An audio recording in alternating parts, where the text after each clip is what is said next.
All right, I'm going to start recording. I think with the recording, I'll just keep it going because it's probably interesting to somebody in the future, maybe. So, how's everybody doing? Okay, I mean, what are your finals schedule like? How long do we want to? Are we going to be meeting next week too, or what?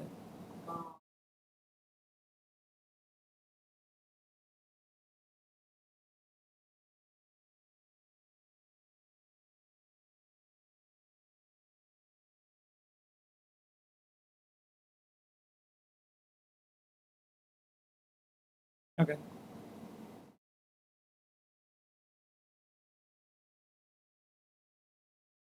That's the second. It's like it's kind of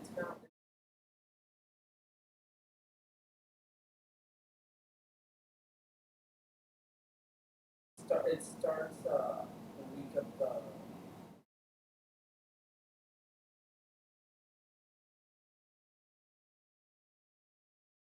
starts it starts the week of the ninth, so Tuesday.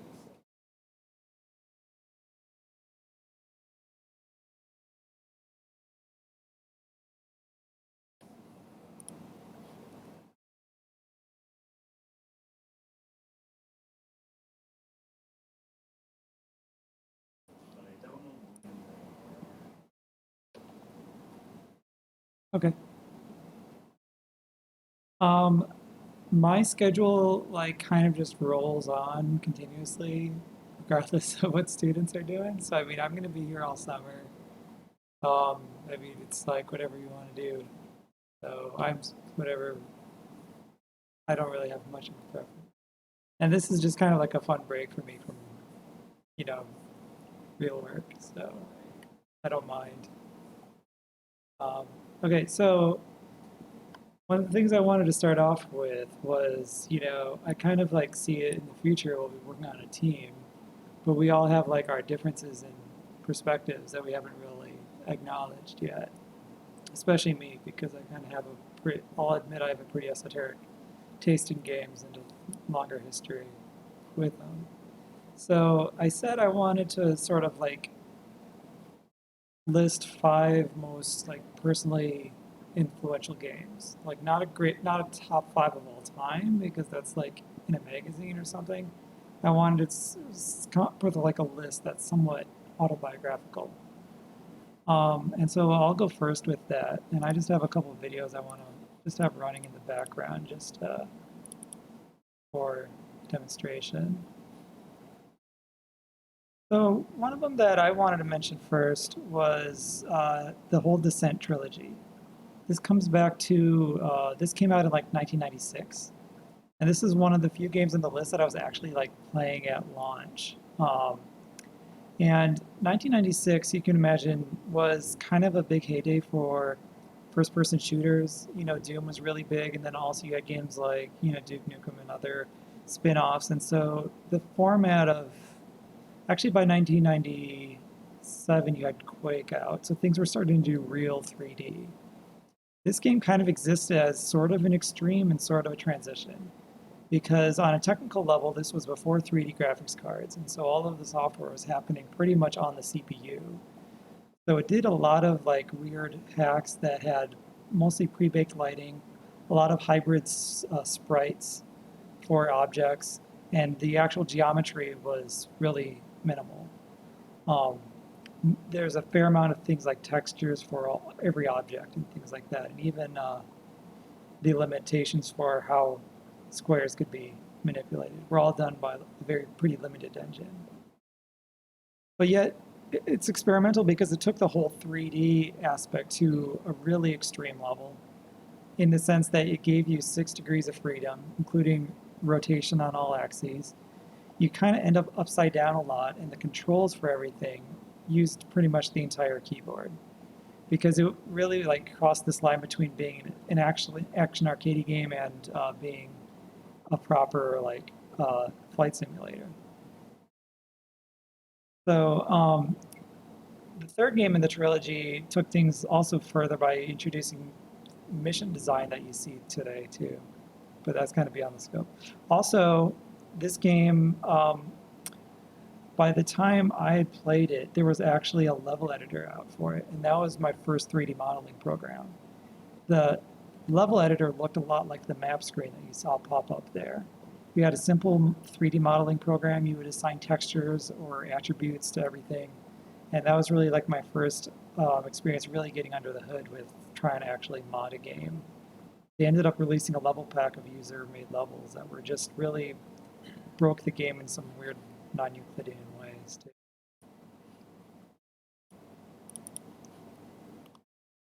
Number 2 on my list is Kentucky Route Zero, which kind of stands as a representative of a whole series of adventure games, because after Descent came out, I kind of stopped playing video games almost entirely and focused mostly on music and art, and I eventually went to UW-Milwaukee to study filmmaking there.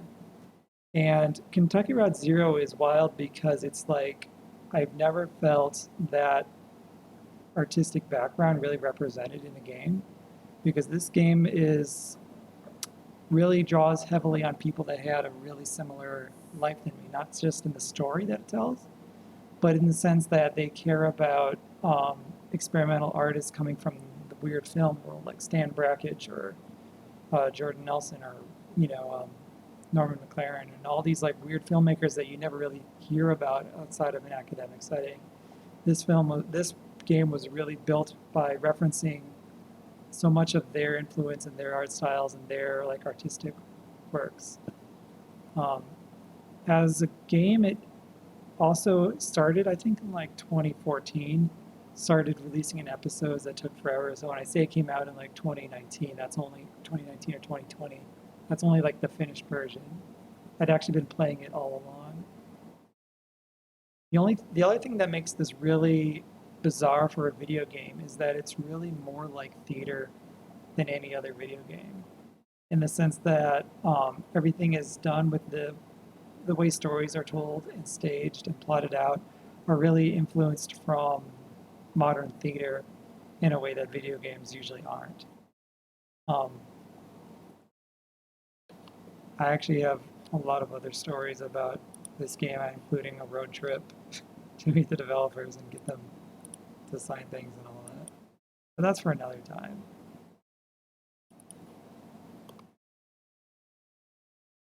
Number 3 is Stalker. Has anybody heard of this one? This is coming from 2007 to start off with. Okay. So again, Stalker kind of stands in as a representative of a lot of different games. Pretty much like there's this open world first-person shooter that you can kind of start with, say, Fallout 3 or later on into other games like Skyrim or Witcher 3, or most big AAA studio games are in that kind of genre. But Stalker was also really different because it had this like bleakness and respect for nature that you really hardly ever see in video games. People kind of call it a horror game, but that's really only because it leans on its in atmospheric systems much more than other games. Like what's going on right now is that there's this weather event called the blowout, which is kind of a timed event that can cause all sorts of chaos to occur in the world if you're not taking cover. This one is, I feel like the only other game that did things like this with nature is Death Stranding. The other thing that makes this game really cool are even like quieter moments like this, because the game took place, I mean, it's a Ukrainian game and made under a really weird shoestring budget. And there's so much like little perspectives of the national ethos and just like cultural expression in the design of the game. And it's almost like it's not really designed as a Western product. It's really meant to be an experiential piece of its own. It has a lot of like weird, unfinished jank to it, and I don't know if I'd even recommend playing it at this point because there's much other better games, but it just had so many, I had so many like moments where you're sort of like walking this tightrope of everything going wrong, but still working on, still like sort of trucking through it. Dark Souls feels like that sometimes. But in this game, you feel like you really earned it because there's so much random generative interactive systems that are just all running at the same time. Kind of famous how the game and the environment is so uncaring of the player. Like even NPCs will finish missions without you if you get killed or let them if you get separated. It's not like it's one of the things I really like in games in general is when you deconstruct this power fantasy and deconstruct the idea that you're the most important person in the universe. And this game really is like has a big aspect of that.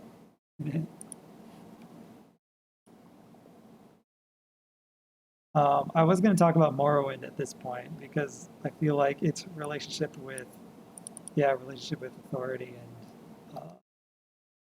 the way it addressed things like that.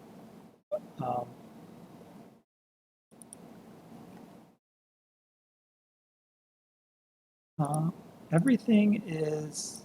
I will go so far as to say is an event upon which this really whole cosmos depends. This is one of the more artsy games. This thing goes both ways.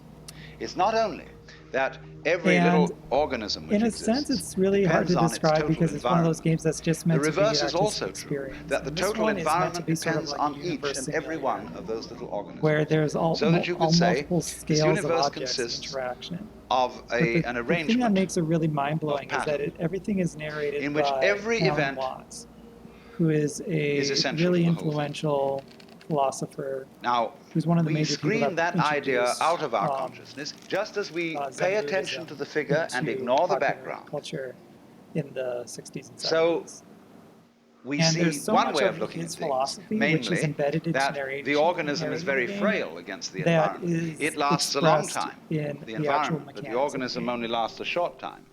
But actually, the game is the whole sort of thing a is combination arranged of the simple in and the complex, a polar but system, yet where the enormous depends on the tiny and the tiny depends on the enormous. Toy that you can manipulate that has a narration on top of it. It's almost like this complex Zen philosophy is embedded into everything. When you came into this world, that the game there gradually arose into being the sensation of I. And it stays there a while. So again, this is a stand-in for other similar games that I was into at the same time. All the time, everywhere, there are other eyes starting up. See? Like Proteus is a whether weird they be human, because animal, this game admittedly looks like garbage. Come back to that. But I've only actually played this game once for like an hour, and it was like generally an amazing like experience with nature and like such a transcendent thing that if I played it again, I'm not sure I'd be able to have the same experience. Because when I played it, it was actually like raining terribly outside, and this game takes place like pushing you through time, and it's just abstract enough to be trippy, and you're sort of discovering what the game is trying to tell you, so much of it, and its meaning is so like buried in a way, so.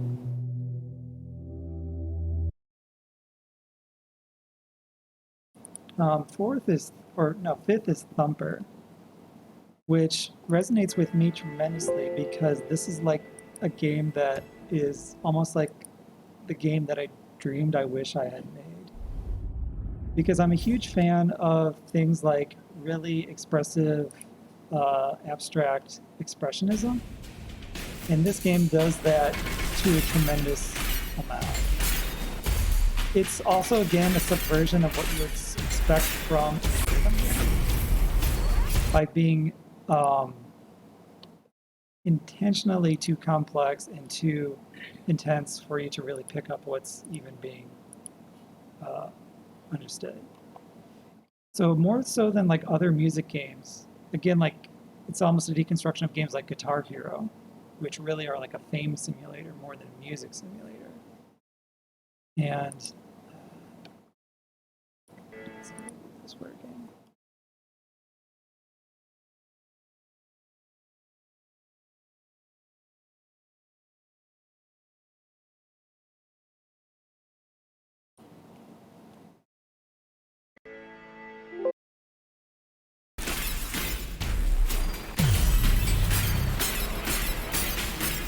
So this is a game that kind of bills itself as like what they call a rhythm horror game, just because the intensity of it and the tone of it is so focused on, you know, an impressive, immersive atmosphere and the aesthetics of it.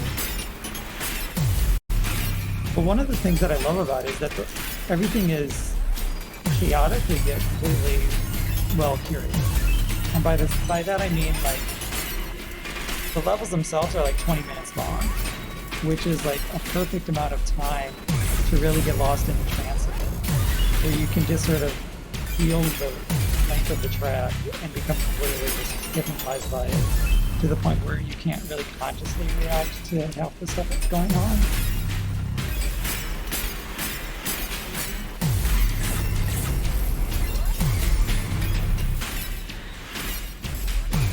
And this also feels like music more than most other games that are about music.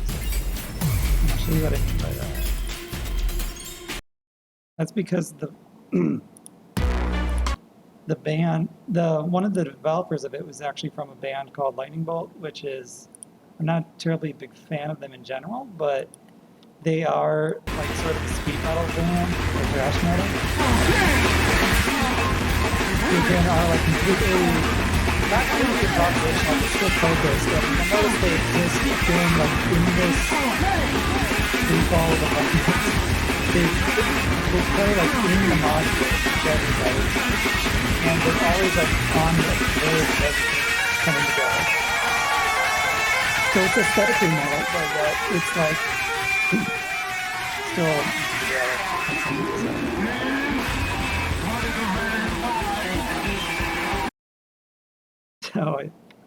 so it's a pretty cool game. All right. Related games for that: Control, Venonith, Manifold Garden 140, Tetris Effect. All right. I mean, I could talk a lot about any one of those games, and I'm trying to like keep things under control here. So, how about you folks? What would you?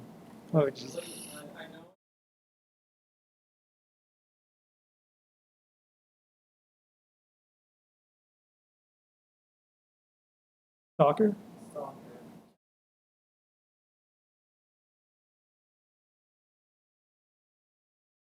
That game I really like.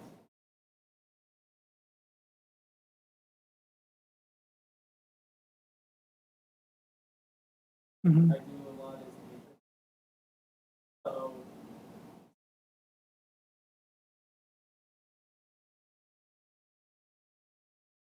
gotta be in there, but makes me. Yeah, that game's, one thing about that game is that the modding community is really, has some like diverging splits in it. Some people really like that aspect of the game, but yet because it's also like a Ukrainian, people treat it like a military simulator, and they focus so much on the guns and things like that. Yeah. And I feel like they're missing the point that the best parts of the game are actually like these quietest moments. And there are parts where you can just sit around a campfire, listen to some guy play his guitar, and then just like, you know, explore the world.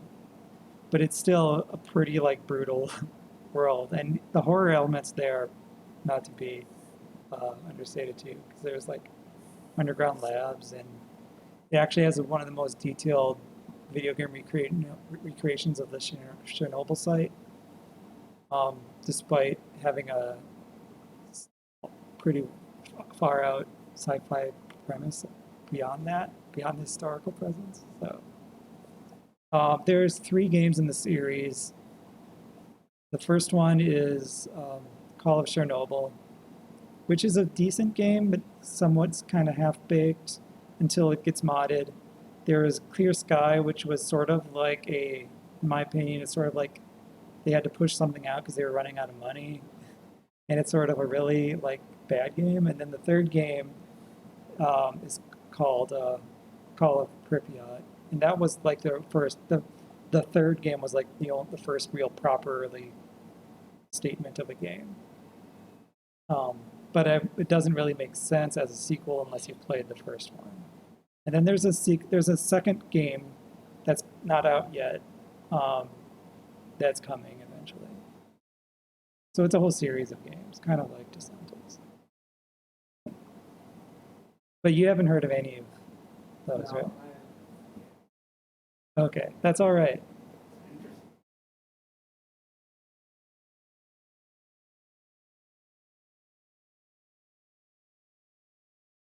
Descent? Yeah, Descent. Yeah. Yeah.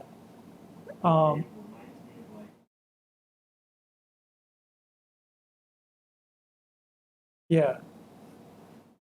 I could find, well, I don't want to spend more time on it, but there's more. The first two are really similar, and then the third one was made by a different studio. So, and in a different engine. And the third one, you can also like go outside, which is a huge deal. Because otherwise it was like the whole game engine built that could only do tunnels. And it was built within that limitation. Who wants to talk about their games?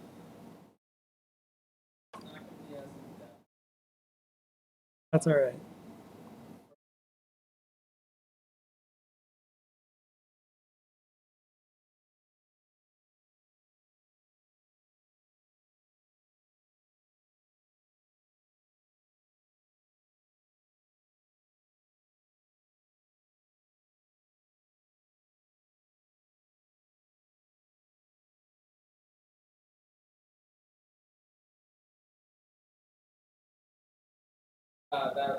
That series just holds a special place, and then also.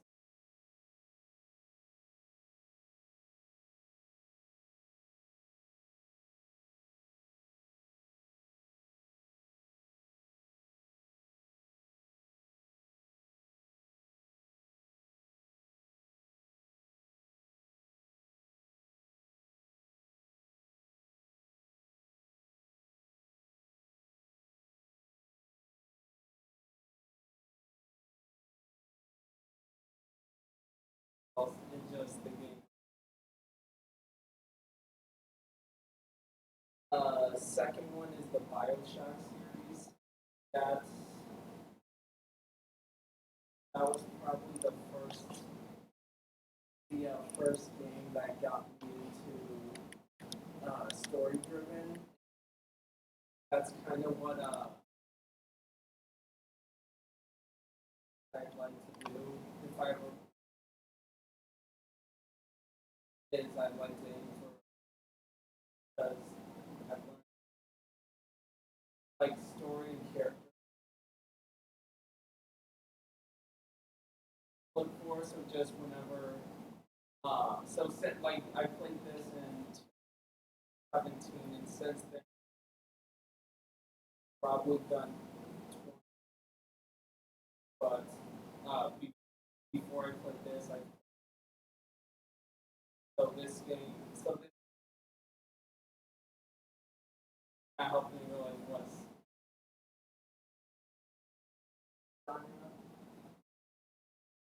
also it's people usually get mad at me about it, but Infinite was my personal favorite.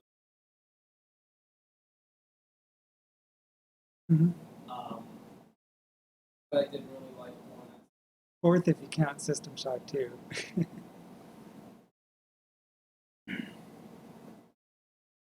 Third one, I would say Terraria, because that game got me into modding.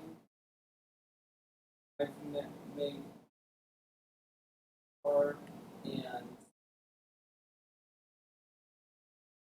besides the fact that I greatly enjoy it, it got me into modding, which also a better idea of the game development industry. Because I was like, okay, I realized yes, we use C# or Java, but with with modding and like how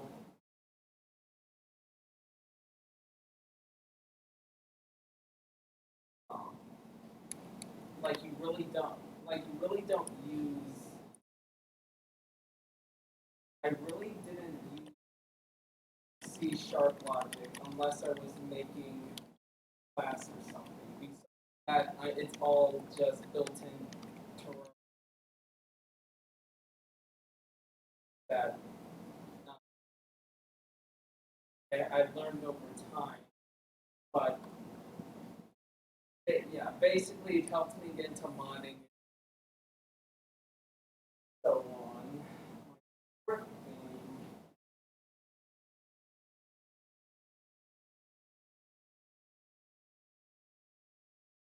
Apex. That one. It doesn't have like any strong meaning behind it. It was just I've been playing it since it's some. I try every night now. Just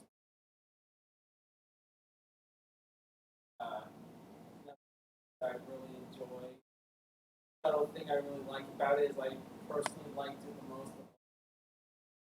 It introduced a little bit more than just drop, typical battle royale. Like you can play as different characters who all have their own unique character. It's not the same like in PUBG or Fortnite. Those BRs where it's just the same person doing their own thing, and then they also utilize like add in stories. They add in small, short stories over time that, depending on what happens in the story, they add in new quotes that you can use in the game. And it's kind of like a unique. So again, outside the fact that I love playing it, the last one is that was the second or third story game I played since after BioShock, and it just had a really I just had a really good connection with that. I've played through that story 4 or 5 times now. Every time I also like how every time I play through it, I already know what they're going to say. My mind kind of wanders, notice or hear different things that I missed the last time I played through, and that's happened every time I play. For Apex Legends, there's people that you have like in real life friends that you play it with, right? Yep, it's and I guess no, it's not MMO, but it's online game. Oh, I'm familiar with that, but I'm just thinking how I didn't mention any multiplayer game. Kind of on purpose because that's not something I'm really into. Yeah. I played Team Fortress 2 for a few years, but that was like the only one that ever. And I'm not into anything now. I mean, anything multiplayer. I played that. And someone tried to get me into playing.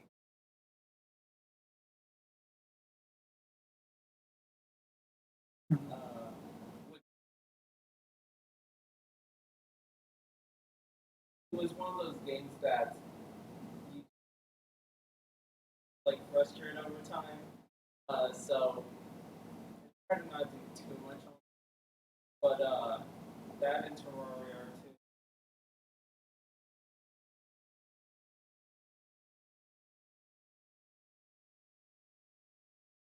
All right. Yeah, I've played Assassin's Creed Black Flag as well. I remember, yeah, I remember the diving in that game I really enjoyed because I've actually gone like scuba diving in coral reefs. When I first played it, I hadn't seen like an open world before. I just thought for example, islands. I would see the islands and I'm like, I would love. Yeah. It's that same thing. First open world I played in.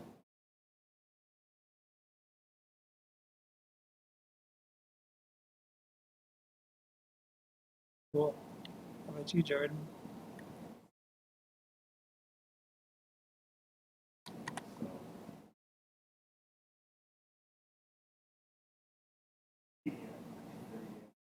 Okay.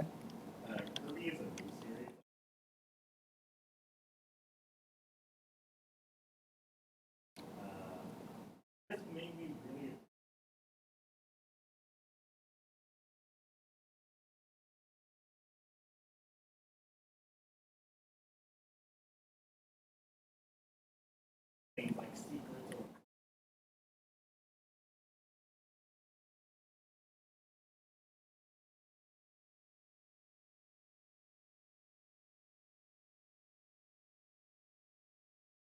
even some of the books.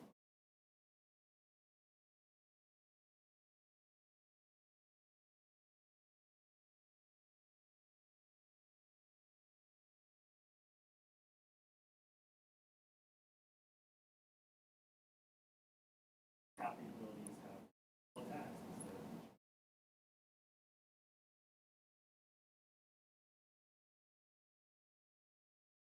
much like how Smash Bros.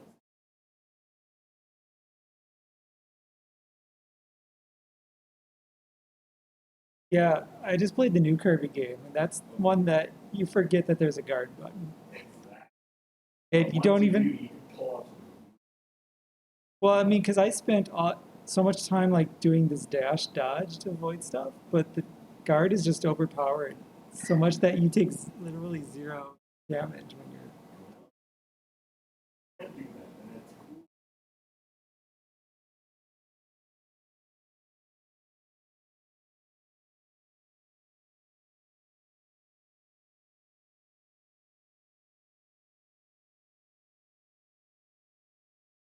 cool. Okay. So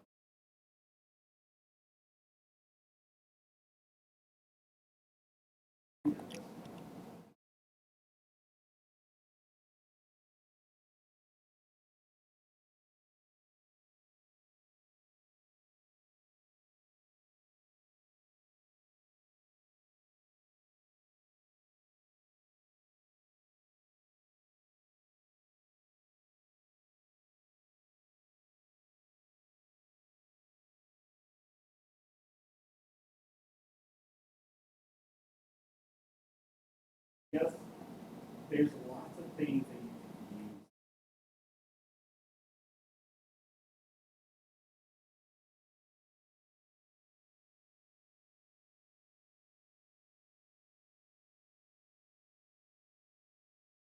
I'll get that.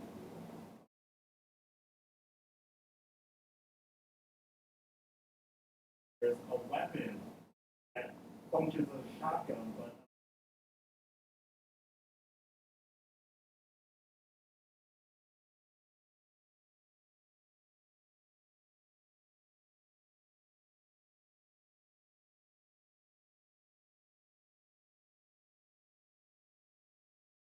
and you can augment yourself by using different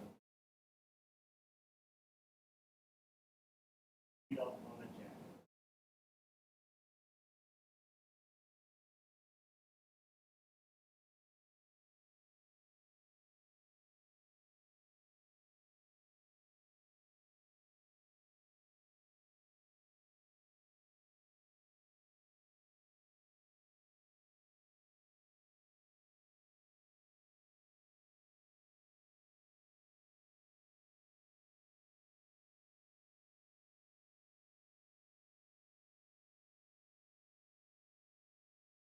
A sonic rush adventure.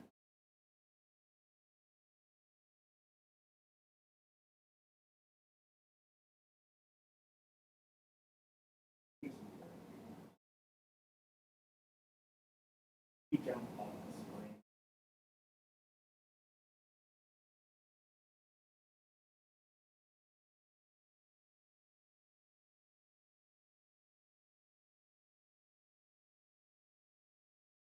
And if you get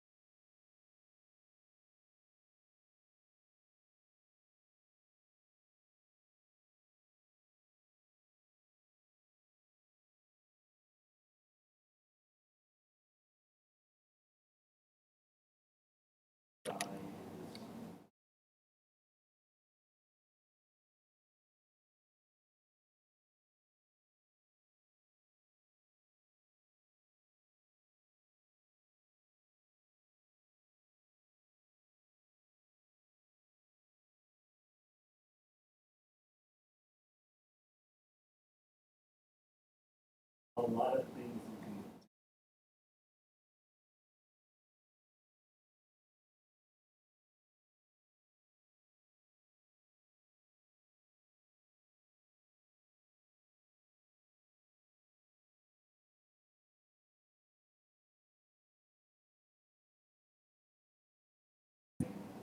like.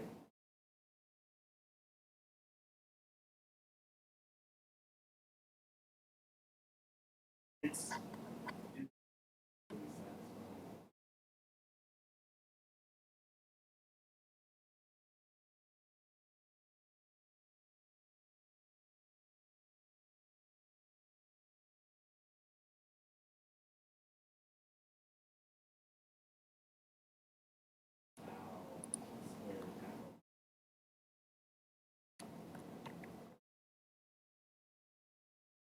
satisfying.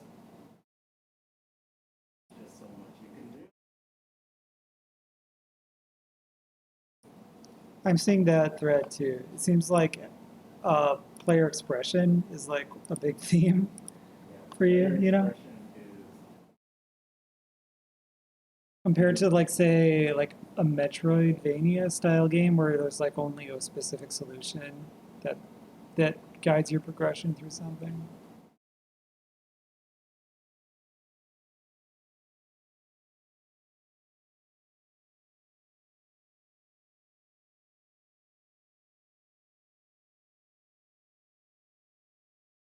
Yeah, that one was almost on my list.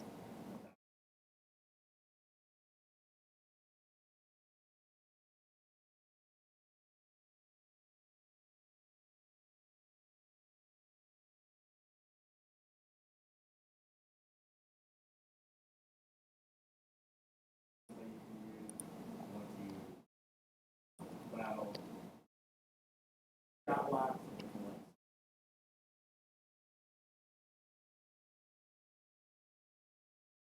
You can then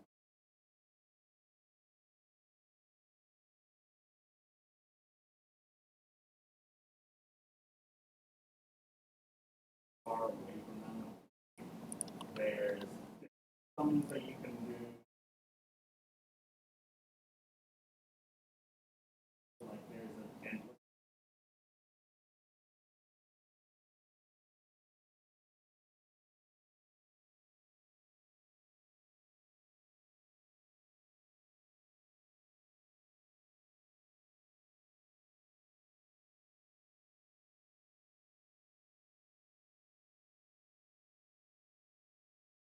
That's one I haven't played or anything in that series. Mostly because most of it is on what, the PlayStation?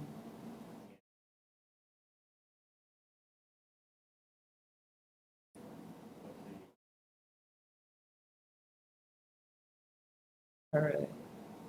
Well, that's cool. See, I mean, I feel like that tells me a lot about kind of things that you care about. And that's what I want. All right. So let's do some Blender now, huh? So up until pretty recently, I mean, I was thinking, I know that there's a couple things I want to talk about, a couple things I want to cover, but those are all just like techniques. And I really didn't really have an idea for what I wanted to actually model as a more extended example. But I kind of want to talk about just like how creating a model here in terms of, think of it as the end goal, which is, let's say we have our game.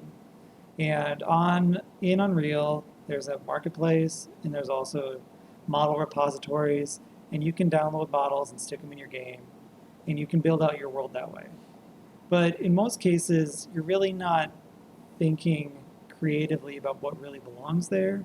You're losing control of your art style, and you're really, in a way, I just think of it that it's more like shopping than actual world building, you know?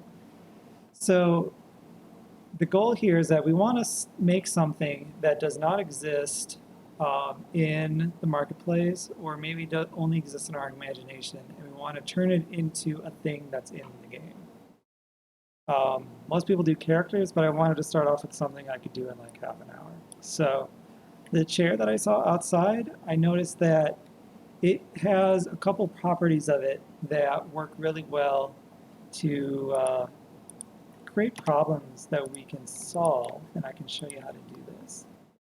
I'm also using this plugin called Screencast Keys, and that enables you to see what I'm clicking and what I'm touching.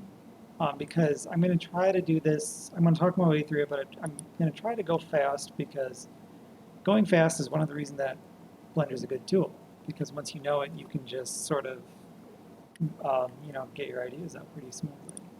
So the stuff I talked about last time, G for grab, R for rotate, you can see what I'm doing with my hands there that you can't see behind the keyboard here, right?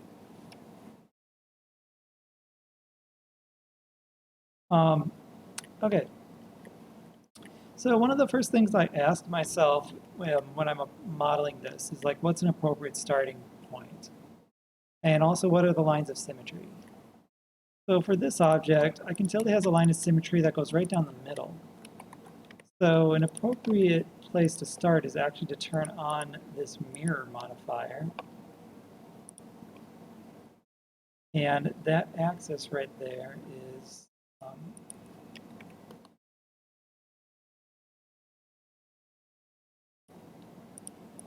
here we go, on the y-axis. So I don't have to duplicate work by keeping things separately, by modeling everything twice, because those two arms that you see on the left and right, they're going to be the same. And of course, there's other ways to do this here. Now you'll notice when I move to set this up, I'm in edit mode right now. And the mirror is passing through that center dot. So to move that object over, I went into edit and move it, because if I'm in object mode, that moves the whole thing, right? The other thing I want to turn on is clipping, which you'll notice now there's like a wall between the mirrors. And they like stick to each other once they touch, right? So without clipping, they do that. That's going to be useful because I want there to be no seam between there. Okay. The other thing to ask myself is what's an appropriate starting geometric primitive, right? Because there's a whole bunch of, simple meshes I can start with. The two main ones that you're going to use are either, most of it will be a cube, even if your thing is not remotely a cube. UV sphere is really common. Cylinder is common as well. If it's hexagonal or something other than that, you can start with the circle and extrude there. But you can even start with plane if you want. They just start to, it's just a starting point. Okay. The other thing I did is I actually took a couple photos. Like this one is useful because I can see the sides. I can see how that pipe works a little bit better there. So that pipe is clearly a cylinder. So I'll get to that as a separate object and then I'll merge that in.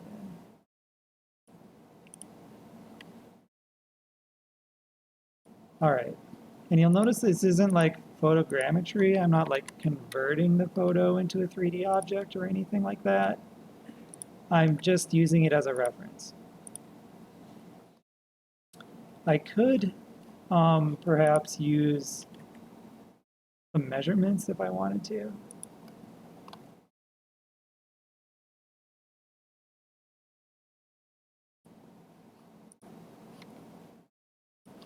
So that edge there goes in a little bit.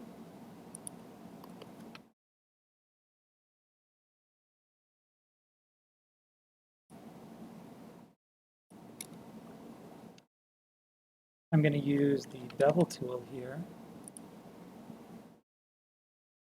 Make these rounder. Let's do width.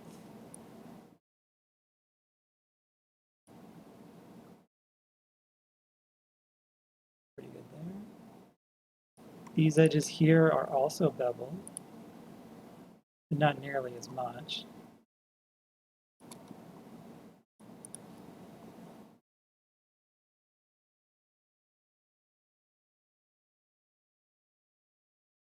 So I'm not, also this is a little too wide now that I see it.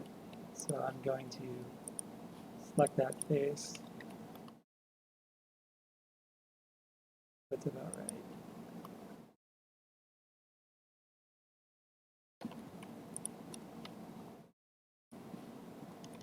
And so how beveled should an object be?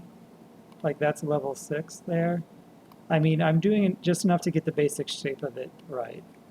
I don't want to go crazy with tiny vertices because I'm not going to see all of them. So really it's just a minimum that I can get away with.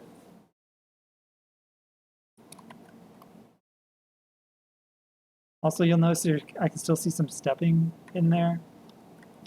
For that, I'm going to hit Shade Smooth. Turn on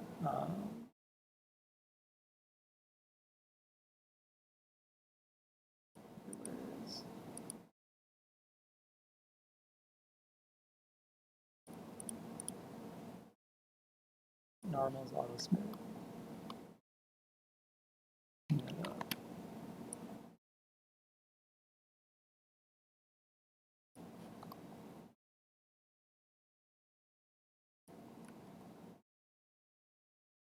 Okay, I need a top piece here, so I'll make another cube. I'm inside edit mode still. So it adds it inside this object. This is still one object, and I'm still, it has that mirror modifier applied.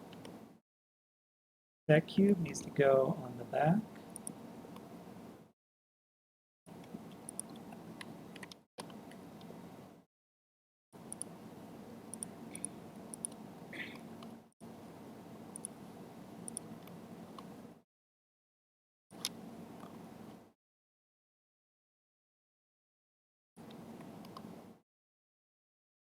I get the basic proportions of it about right.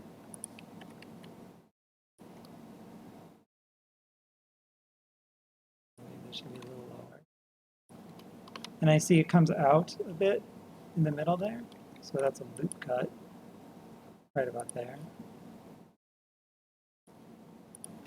And that.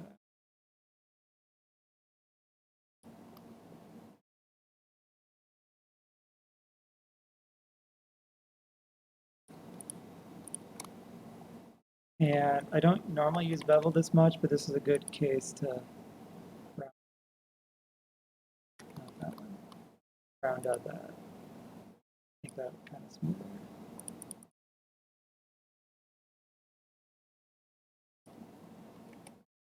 Make that kind of.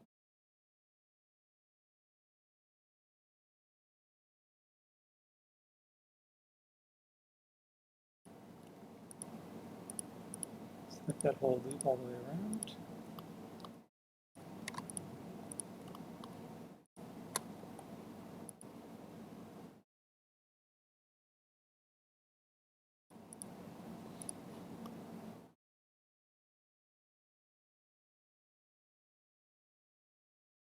I still think that's a little too wide. So I'm going to select all these, move them.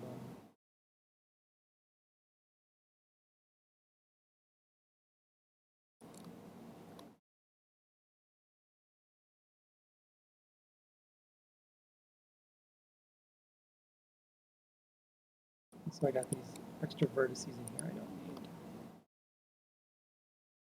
Now you may notice that when I was selecting the face of the vertex to bevel around the front here, I selected all the way around the edge. Even though I didn't need to have these subdivisions back here. And that's because what I'm thinking about is called an idea called loop flow or good topology. I don't want to have like I could, for example, reduce the amount of vertices if I had all of these merged into the center like that, you know? That's less vertices and a little bit computationally faster. And I could do that for areas that you're not really looking at, but that's going to make some texturing and other tasks a little bit harder because now my topology is not as uniform. I'm also mixing quadrilaterals or four-sided faces with triangles. That's not that big of a deal for a chair like this, but if you have, say, an animated character, having a model be consistently quads will make them deform and animate a whole lot smoother. Let's undo. Okay. I'm gonna shade that smooth, in order to get that right.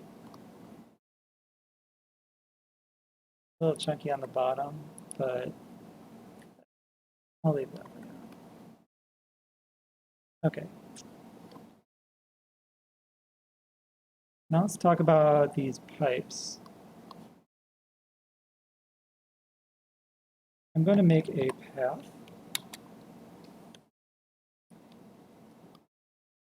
Now the path is kind of a different rule set because this is a vector object and it's not completely made of vertices yet. I have these simple 4 control points and you'll notice it's a smooth object there.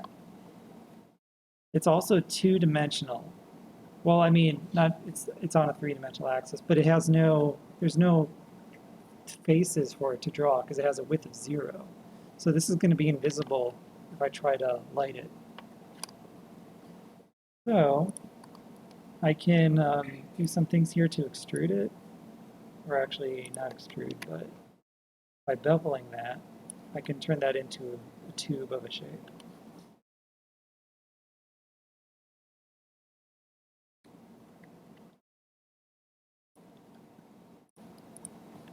So I'm going to get those points.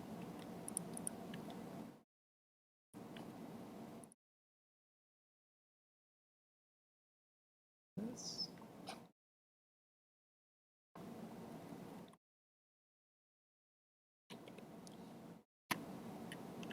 That was SY0, which means scale by Y of 0. That makes them all on the same axis. Scale.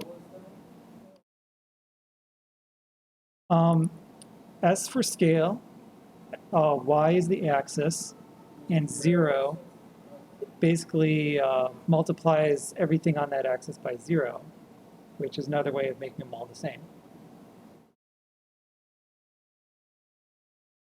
Okay, so now here's another thing. I'm going to make them go inside my mesh, like this. And a real pipe would stop and have a fitting, and this object is just kind of going inside and sort of stopping, you know? And also the tube of this mesh is just penetrating the wall of this other mesh. There's not like a hole that I'm inserting the pipe through, like the way an object that had mass would, you know? Objects can't just intersect in real life. But because this is, one of the things you can do here is things like, rules like that don't matter here. You can have objects intersecting, and it's actually a simple way to keep stuff defined. I am going to subdivide this. That gives me some more points in there that I can control the shape of this with.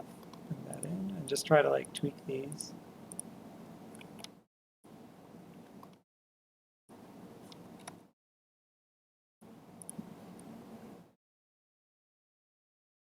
There's other ways to control the weight of that curve, including other tapering and other objects.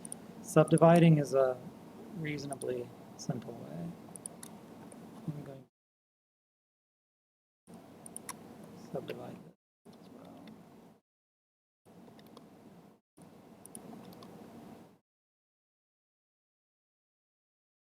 That's a little too thick. 0.03. Better. And a little.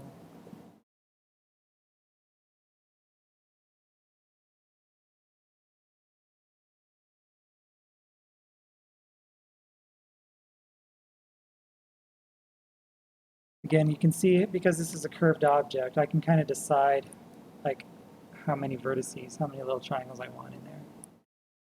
Because this is not a super critical object, I don't need to be very high.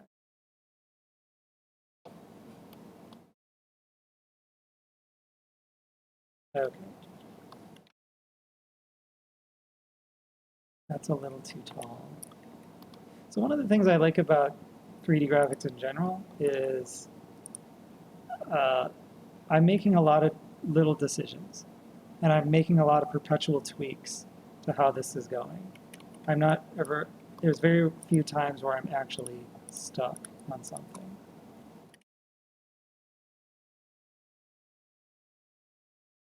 So, but I do want to convert this into a mesh so I can combine it with my other objects. Actually, what I'm going to do is put another one over here. And then I will convert that to a mesh. Now it's made up of vertices and not those control points anymore. Then I'm going to join it with that other object, and the other one appeared over there because this object has a mirror modifier on it. Okay. Now let's do the handle thing. Most of my settings transfer over from that. Maybe even up.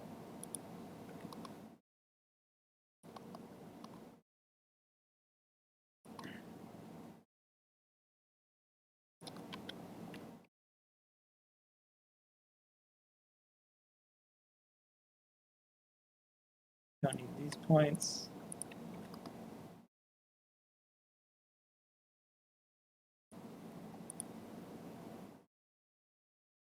Here's kind of an interesting trick.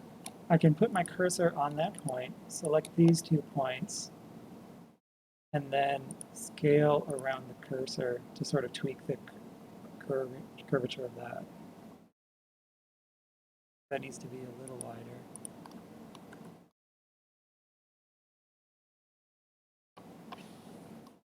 Okay, so that's close enough. So I will convert that to a mesh, merge that in. Now I need to have another little handle thing there. Put the cursor at that point in the center of that ring.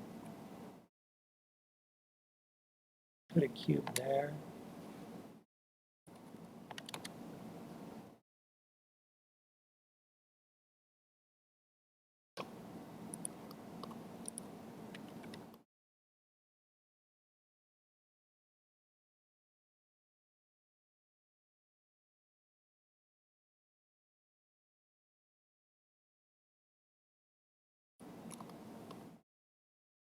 In fact, this little object here has some symmetry of its own. So if we wanted to, we could actually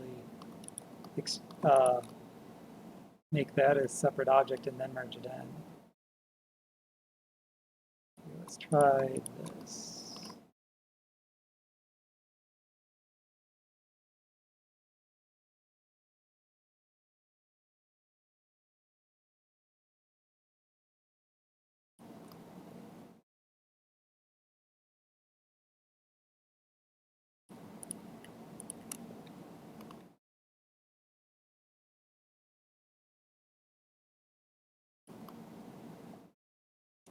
That's the extrude key. I mentioned that in the first tutorial.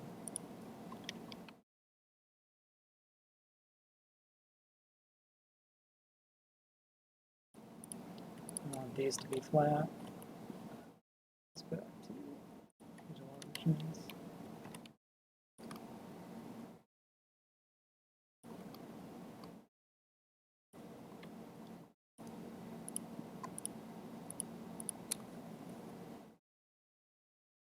Bevel again to. You see, I want to bevel it so much that it creates an intersection there. That's a little bit of a problem, but that's okay for now. I'll fix that in a second. I just want to get the shape here what I want it to be. And I'll figure out how to deal with these later.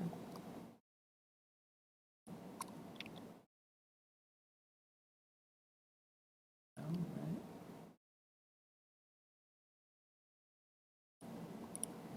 These, do I even need these?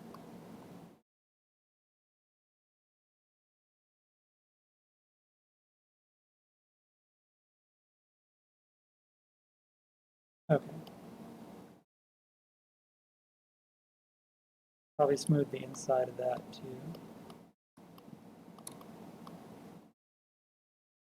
Let's pull these back.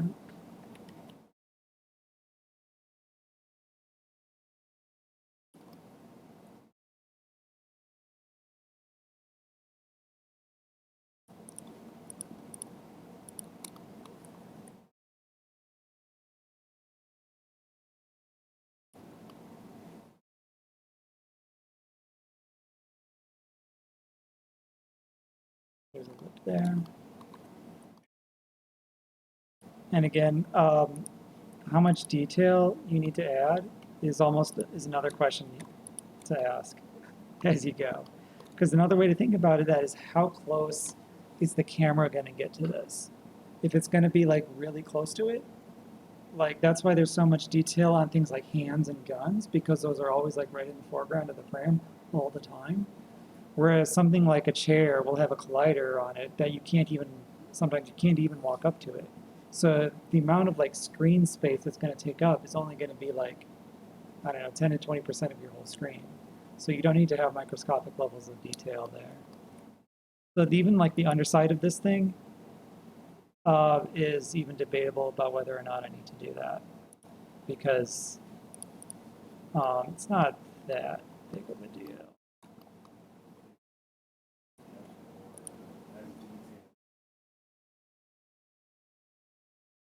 Yeah, this is also part of the paradigm shift that Unreal Engine 5 is trying to push. This is the nanite system.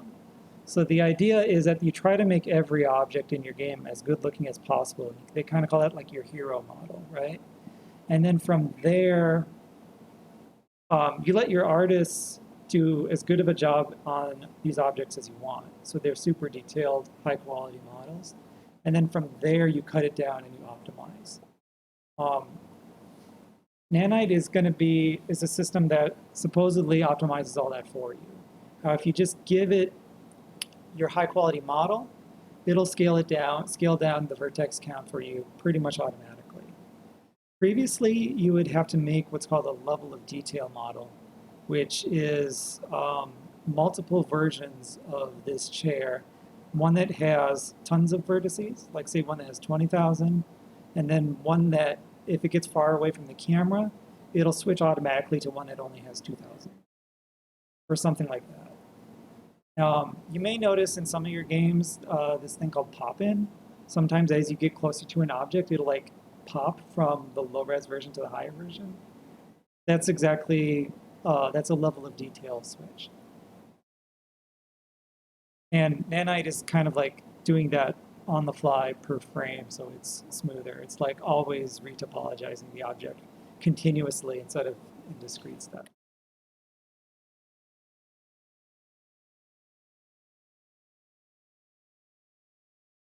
Yeah. Here's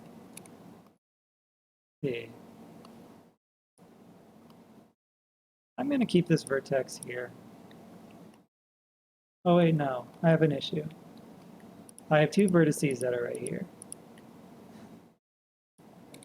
They're on top of each other, and there's actually a tiny edge in between them. So I can merge those. And there's going to be one on the other side because I don't have symmetry set up here.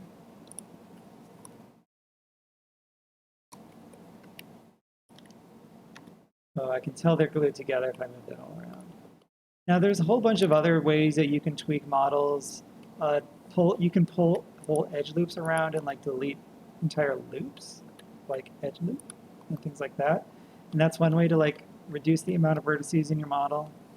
But as long as you don't have I try to avoid intersecting faces, because if you have two faces that are like at the same depth and they're on top of each other, then that can cause flickering in your lighting. Also, still need to shade smooth that again. I could do all my shade smoothing later, but I like to have it look good as I go. Okay, so this is all right for a model. But I want to talk about texturing a little bit. So I've said before, don't spend a whole lot of time modeling or doing texturing or materials in Blender because it's generally not compatible with Unreal System, but there is a minimum amount of work that you have to do. So let's go into material preview mode. Right now everything is one uniform material and it's kind of gray. We need to do better on that because if you look at the chair, let's count them, okay? We got the metal of the chrome of the tubes. We got this light green fabric of the seat. We got this spotted fabric of the upper part. We have a black plastic on the armrest, and then we have a wood veneer on the top there. So that's 5 different materials, right? I'm going to separate those out right now. And this is something that is really hard to do. Unreal is the wrong job for this. So I'm going to go to Shader Editor. So right now there's one material. Let me show you this. That's like a uniform material. If you look at this list for here, this is a node-based shader system. And if you look at the parameters, we have things like specular, roughness, anisotropy. This is like really has a huge overlap with what we're seeing in Unreal. That's not because they're trying to be similar, it's because they're both following this rendering paradigm called physical-based rendering. Both use the same things. This principled BDSF is a relatively new feature that's meant to simplify things because previously most materials would be assembled using more complex things. A lot of this overlaps with stuff that's in Unreal, but I don't want to build a complex node network here. I just want to get the basics of it so it imports properly. Okay, so the first one I'm going to do is I'm going to call it Chrome. Chrome doesn't really have any saturation. It's kind of gray. It's very metallic. Not rough at all. It's smooth.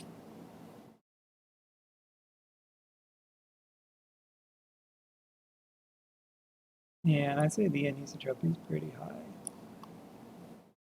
Only looking at that part right there. Okay.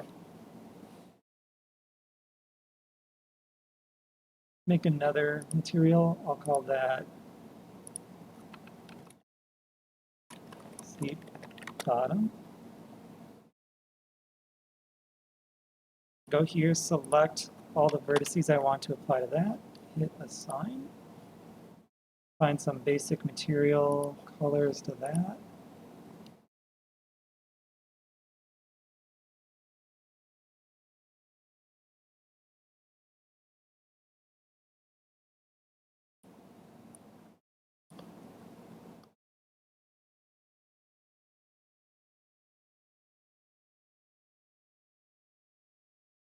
Oh, I put it on the wrong channel.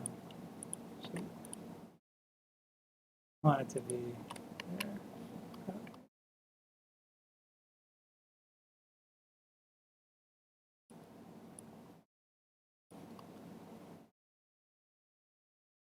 I position this so you can see the reflection. You can see metallic is like not just how shiny it is, but how much of the natural green color there is showing up on the object versus how much is it being absorbed or reflected. So the opposite of metallic object would be like a rock. And roughness should be pretty high because it's kind of a softer object.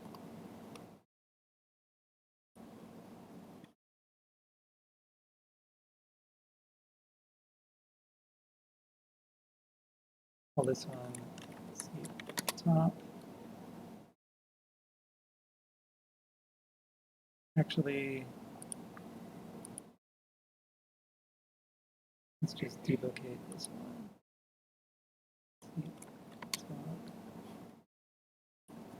Select those vertices, assign that,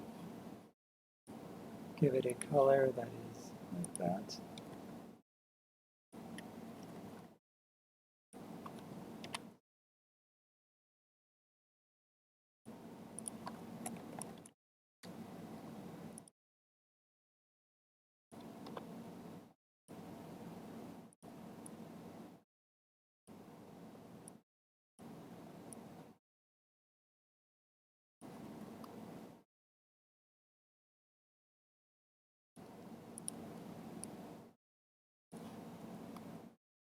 I could do more, but anyway. Okay, so we're starting to get there. Oh, one more thing before I forget. This is called cube. I want to name this. I also want to name the mesh.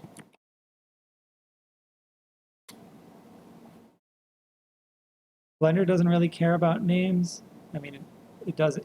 It's not going to bother you if everything is just cube. But once you import your stuff into your game engine and you're actually looking at the hierarchy and your code is, your blueprints are modifying the hierarchy, you want to have things that correct names. Okay.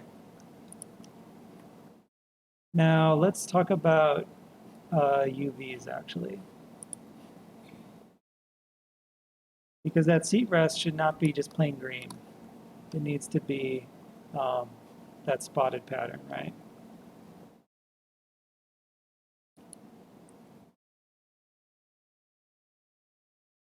Now I could take a texture, if I can find something.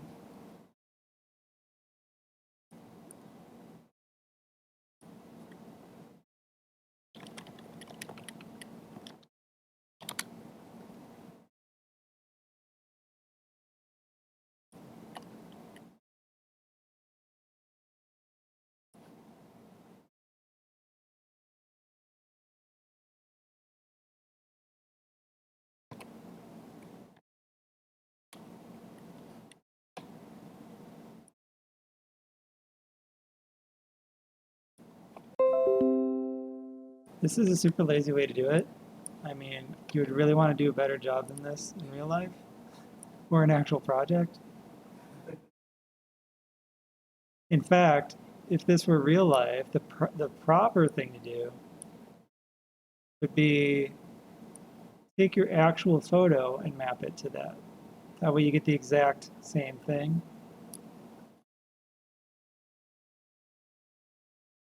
Hey, wait, this doesn't tile quite right.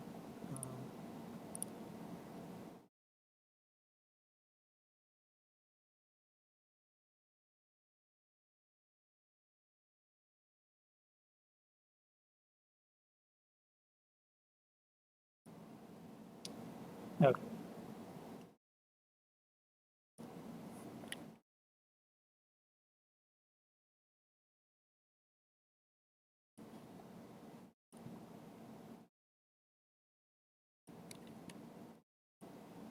Man, this program sucks.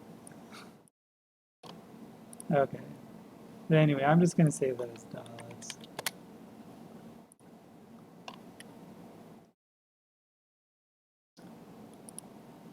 Let's bring in my UV editor here. Let's open up that image. There it is.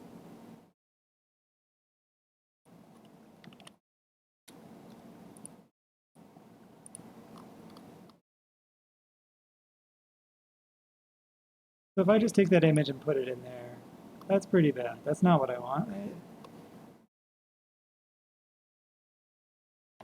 So I need to also tell it what my UV map is.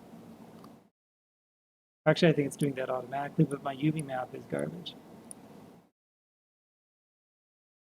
So remember, I started off with a cube, and the cube has sort of a cross-shaped pattern. I mean, remember what UV maps are, right? This is telling it how to map my thing onto the texture.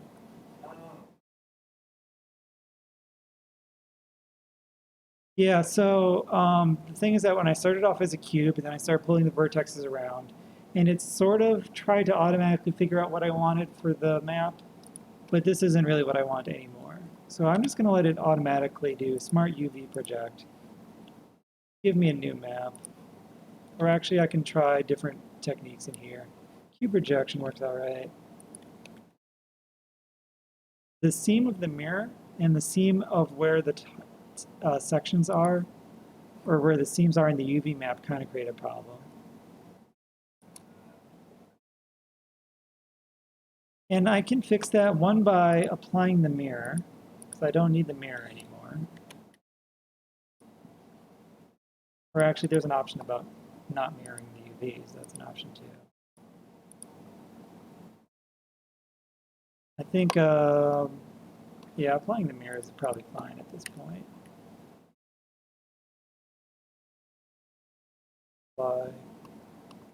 Now that I applied, I'm also going to put my object's origin, that little red dot, that's on the side, so it rotates like this. I would like this object center to be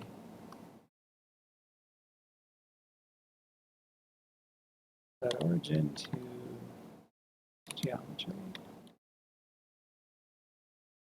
Now when I rotate it, it rotates around the center of it.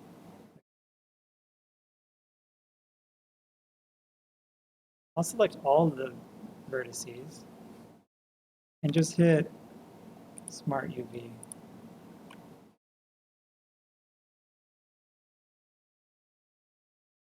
And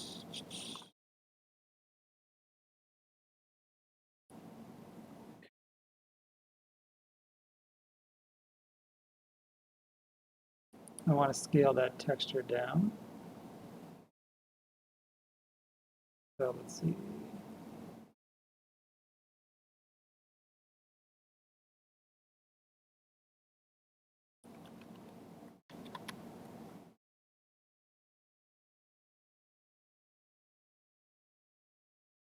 That's not bad. Still have seams on the side, and I could fix that with my UV maps if I wanted to, but I think that's all right for now. Now for this seat bottom, look back at our image. That's not completely a solid color either. It has these streaks to it. Those I'll just make a, I don't know, a Voronoi and mapping.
I'll get this mixed up. Maybe I want this one.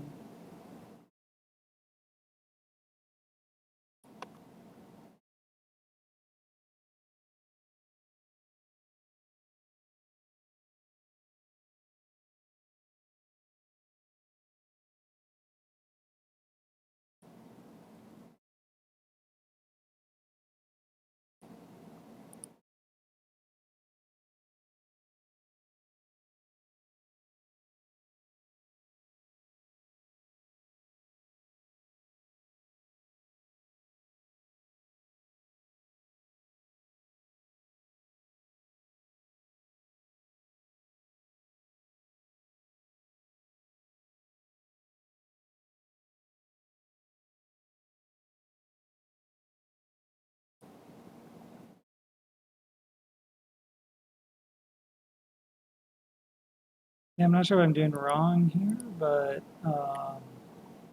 I want to stretch it on one axis.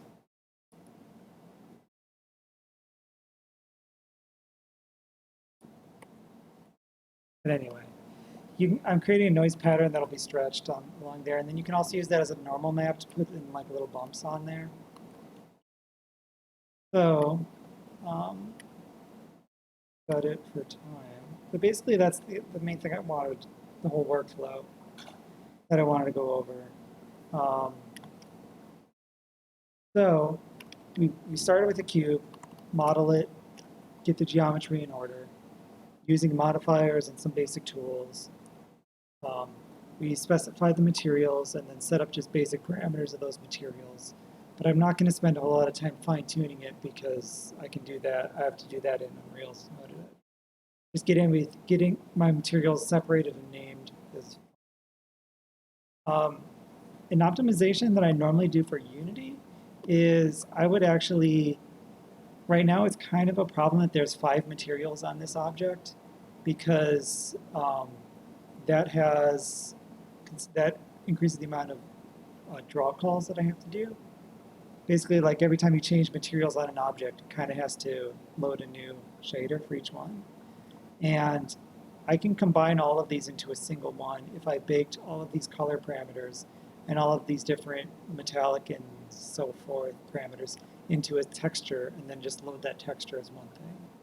This is kind of a texture baking, but again, there's probably a more automatic way to do it than.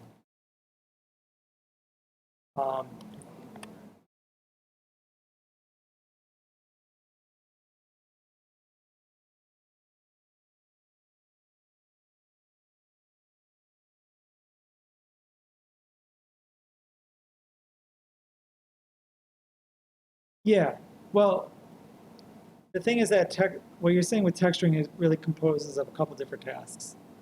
Like to actually set up the material, the textures with this node setup is, yeah, easier to do in Unreal. But in order for that to be successful, you have to make sure your UV maps and your material slots are set up correctly in Blender.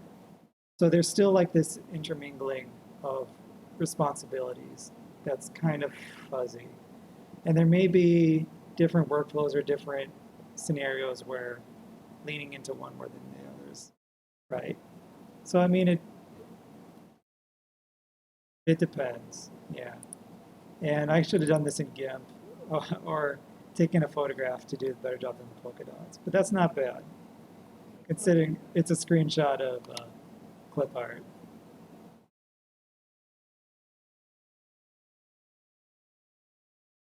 Yeah. Now, so much of this stuff in Unreal that looks really realistic is done using the Megascans library. And that's done by actually like scanning things in. And so there are ways to do this yourself. I just want to show you what this looks like browsed on its own. 3D assets.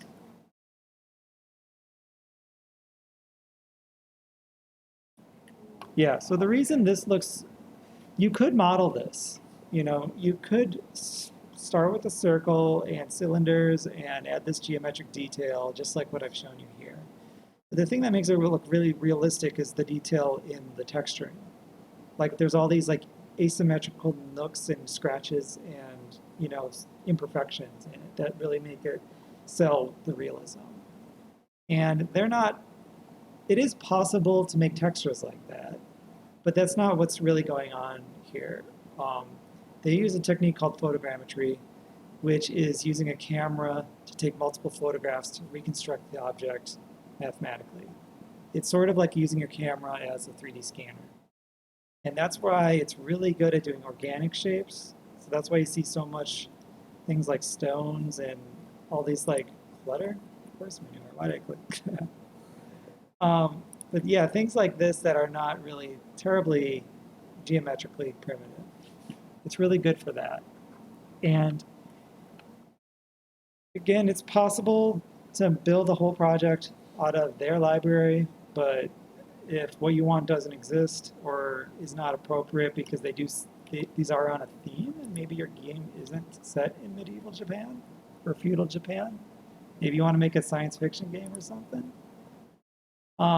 You can actually photograph other objects in the real world. There's apps on your phone for that, but that's for another time. Right, there's even games where they model things out of clay and then scan those in for a pretty cool look. That's all kind of look you're going for.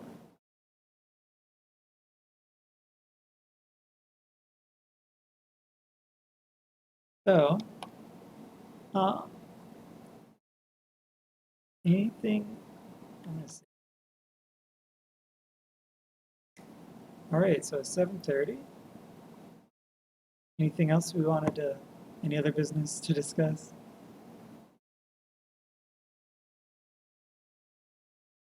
Okay.